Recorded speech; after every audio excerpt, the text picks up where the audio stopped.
Bismillahirrahmanirrahim. Assalamu alaikum, dear students of class 9. Today we will continue in biology, chapter number 2 is structural organization of life. In last class we have done introduction and about the microscope, discovery of cell, and in the basic structure of cell we have done cell wall, which is a part of plant cell and bacterial cell. It's not present in animal cell. Now we will continue the basic structure of cell membrane, nucleus and cytoplasm. And you must see this diagram also. Here it is nucleus, cytoplasm and the cell membrane. So we will discuss today about these structures. All right. Basic structure of cell membrane. About cell membrane, it is also called plasma membrane. It surrounds nucleus and cytoplasm in all types of cells. You can see it is surrounding the nucleus and cytoplasm. But in plant cell, it is itself surrounded by cell wall. Now its structure.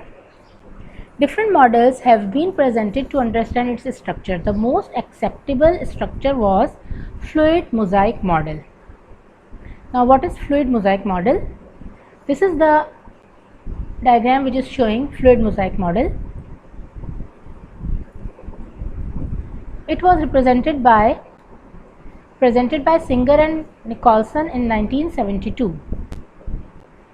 According to it, cell membrane consists of lipids that are phospholipid bilayer. You can see this yellow colored layer. This is a bilayer, means two layers combining together in which protein molecules float like iceberg in the sea. You can see these are protein molecules.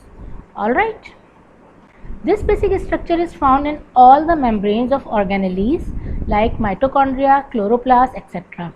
Inside the cytoplasm there are some other organelles that are also membrane bound organelles. So their membrane is having the same structure like the cell membrane. All right. Now the function of cell membrane, it is selectively permeable membrane, and second one function is endocytosis. So selectively permeable membrane means it regulates selective movement of molecules. You can see here in the diagram extracellular space and intracellular space. The molecules are moving from these parts inside the cell, and it can also move outside the cell. All right. So it allows some substances that are needed for the cell to move inside and also that are not needed to move outside. Now second is endocytosis. What is endocytosis? In many animal cells it enfolds.